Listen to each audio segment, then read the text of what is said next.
including part 1 and part 2. So far, we have talked about coaching toolbox, levels of coaching, conversations as a coaching tool, arc of coaching conversation to structure that conversation, powerful open-ended question to guide your conversation, listening and being present in the present moment, and meditation as a tool to improve your listening skills. And we also talked about various scenarios regarding team coaching. We can help in speeding up that journey if you allow us to be your guide, your partner, and mentor on that journey.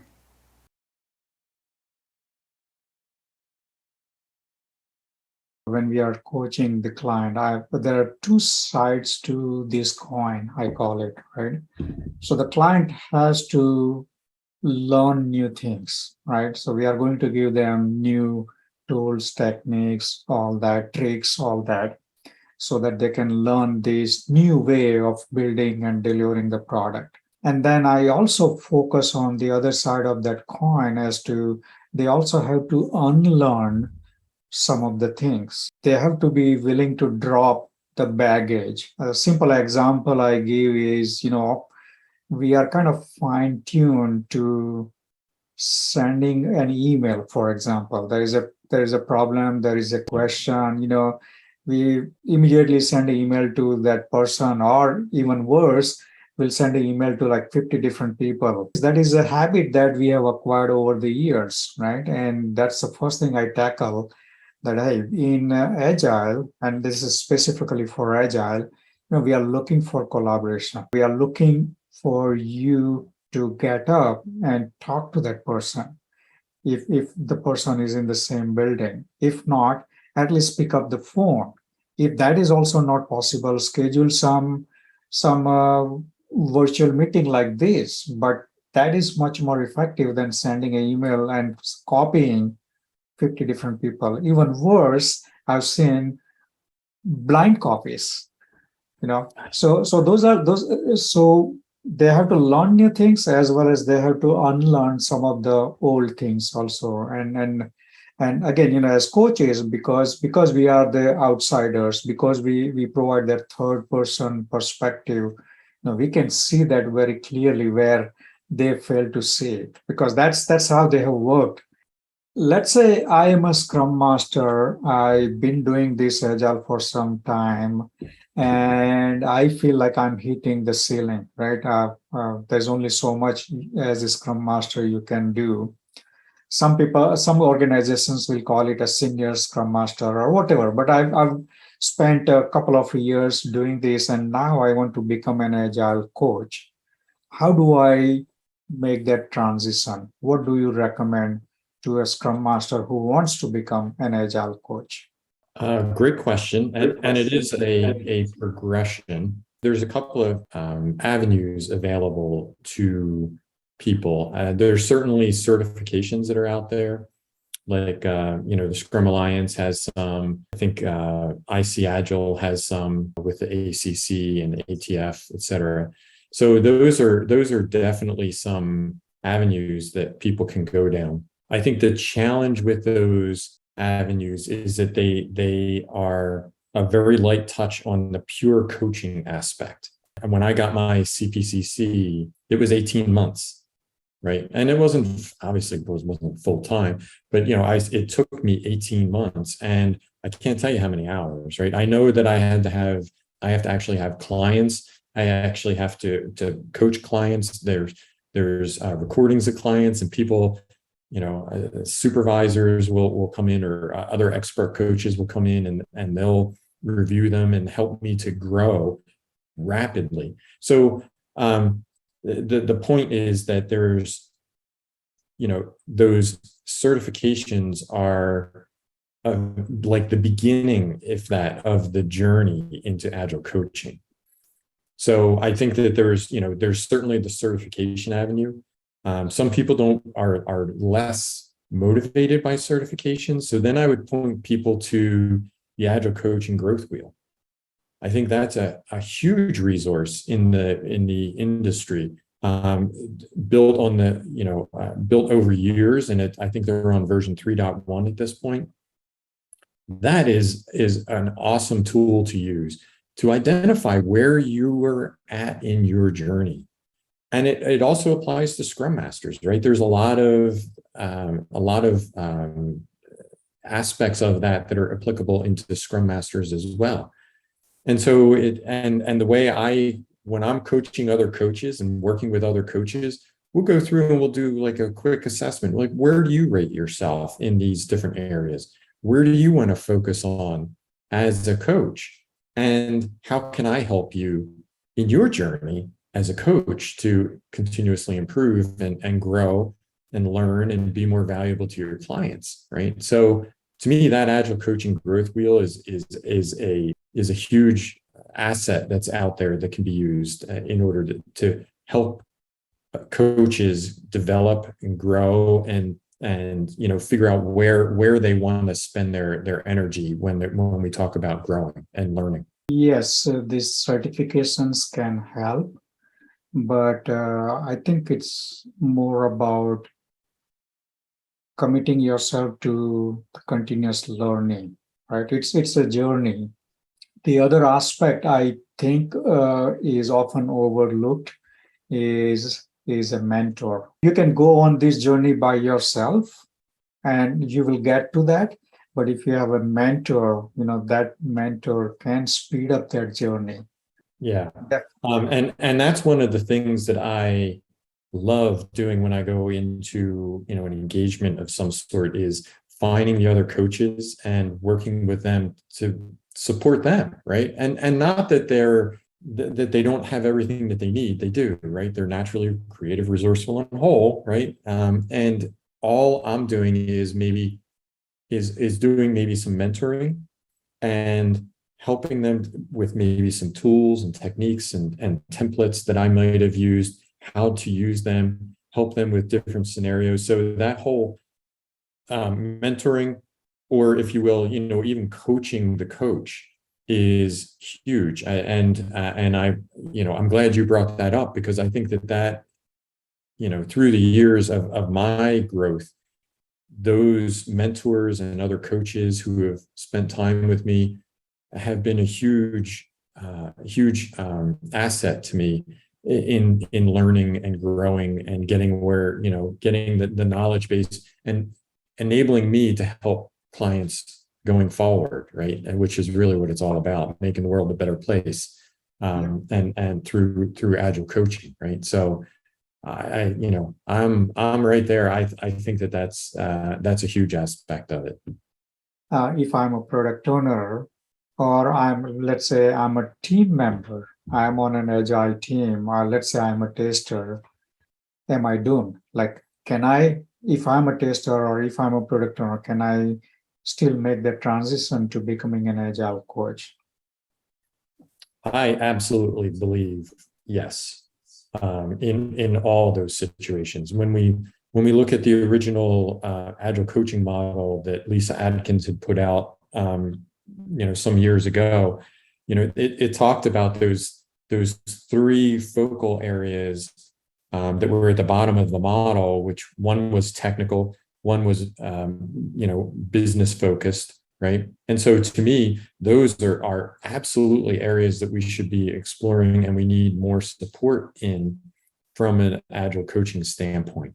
I think that we have a lot of representation with the Agile expertise, right? And people who can manage the process, so to speak. I think that those other areas are ripe. And even if no matter what role you're in, you should be balancing to some degree your knowledge on those. Maybe you're not like for me, example, right? I mean, I've been in leadership roles and, Agile coaching and things like that. I come from the business side, so I understand P&Ls and, profit and loss statements and ROIs and all of those, all of that lingo. I know enough to be dangerous in the technical aspect, right? I understand the concepts around test-driven development, pair programming, right? DevOps, all of those things. So but I'm not going to be a hands-on keyboard person who's going to train others in those, right? That's just not my forte. I haven't invested in myself in those areas. So, but you still need to have some kind of knowledge around them so that you're able to talk to them and at least get people started on that. And then maybe there's a transition period where another coach gets brought in who might be deeper in that. But yeah, to me, coaching is a lot of mindset, right? And the motivation for coaching to me is critical. Why do you want to be a coach? What is important about being a coach and the coaching process? What is calling you to do that? Because to me, coaching is a calling. It's not a job. It's not something where like I coach everybody. Like it's just part of my makeup and it's part of who I am. I coach friends, because I just put that hat on and I'm just curious and I'm tapping into that as part of just regular conversations. So, what is it about coaching and that is drawing people in? I think that's an aspect that needs to be, explored. Because if it's just, well, I capped out at my senior Scrum Master position, so now the next logical step is to become a junior coach. Why, right? What's beyond that, right? And understanding why that's important. If it's just the money, you're not going to be that successful as a coach, generally speaking, right? It's got to be more. There's got to be more behind it. There's got to be more resonance behind it for you to be a successful coach. And that is, I think, an aspect that that needs to be considered. It might not be the right next step for people. So really, understanding what that motivation is critical. I completely agree with you. Yeah, coaching is more of a mindset, right? It's that coaching mindset. It's the attitude, right? It's as I say, like as I like to say, coaching is about, not about you, but you have to make it about them, right? Your client. So if you are good at that, like if you have that coaching mindset, you want to help others become better version of themselves, right? Um, Whether you are a scrum master, product owner, you can definitely shift into that coaching role. You coach, and again, coaching is yes, there are some hard skills, as in, you need to know agile, you need to know the framework and things like that. Right, so agile knowledge and experience definitely important, but along with that, the mindset, as we talked about, the servant leadership, the facilitation skills, all those will help. If I'm a product owner, for example, I could be a really good product coach, working with the business and coaching them agile on that aspect, right? So definitely, it's not limited just to the Scrum Master, right? And as you said, yeah, because I reached that ceiling, and next logical thing is coaching. If that's what you're thinking, then I'll hit the pause button, because Yeah, and I think that definitely takes a different mindset, different energy. yes, absolutely, absolutely. And the other thing I'll point out is, to me, you need to value different work as an agile coach. Everything that you're doing is in service to the client so that they are achieving their goals, right? They are moving forward. They are improving in the areas that they want to improve in. And the benefits of coaching are intangible. You can't count, how many dollars more you're making because you've been through coaching, right? It's an intangible. It's a feeling. It's a, sense of purpose. You're clearer about where you're going, and you're more focused in where the next steps are. And so to me, that's all intangible. So and rarely is the spotlight shown on the coach. The spotlight should be on the team. The team should get the recognition, right? And there may be, over time, especially in agile teams, in agile coaching, there may be some some metrics that we can capture, right? Better, faster, cheaper, employee engagement, alignment with the business, right? All of those kinds of things. There might be some metrics that we can gather out of that to show the end result, but it's the team that's doing it. The coach is like Oz behind the curtain, right? Nobody's really paying attention to Oz. Or think of like, So to me, that's the key is, you have to value helping others and have that. I love what you said, right? Servant leadership, that servant mindset has to be there in order for you to be successful. If you're always shining the light on yourself, that's a problem, right? Because then you're taking the focus off the team. You're in it for the wrong reasons. Awesome. So this was awesome conversation. Anything else we want to add before we close the conversation? Anything else? Any resources that can help somebody as they take on this agile coaching journey?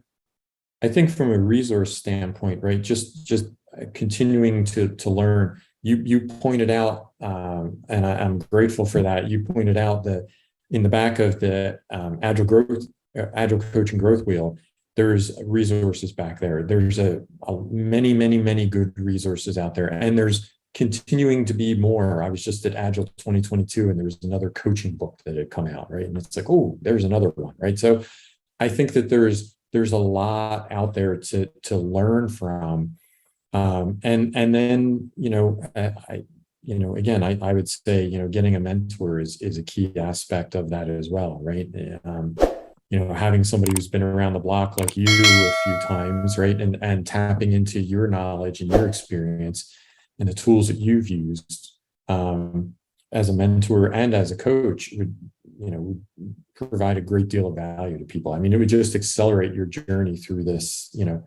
It's like it would be like having a map, right, and a trail map, if you will. And now you know where you are. You know what mile marker you're at, right? You know where you are, and you know a journey that somebody else has taken, and you may not need to blaze that trail for yourself. You can follow the trail that somebody else has done. At a certain point, you might deviate off and start blazing your own trail. That's cool, right? But having that trail map to get through some of the terrain, right, and make some progress is going to be hugely helpful. Thank you so much, Gary.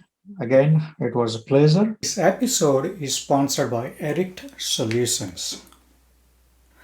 Are you ready to take your agile coaching journey to the next level? Want to shift your journey into next gear? Join Nimesh at the next Agile Coaching Bootcamp. Join us for highly experiential, fun-filled workshop and earn 2 highly sought-after certifications. We also offer 3 months of ongoing coaching and mentoring. So, are you ready to take the plunge? Join the workshop. You'll get Agile Team Facilitation, Agile Coaching Certification. Those are the 2 certifications. So 1 workshop, 2 certifications, 3 months of ongoing coaching and mentoring. So, register now.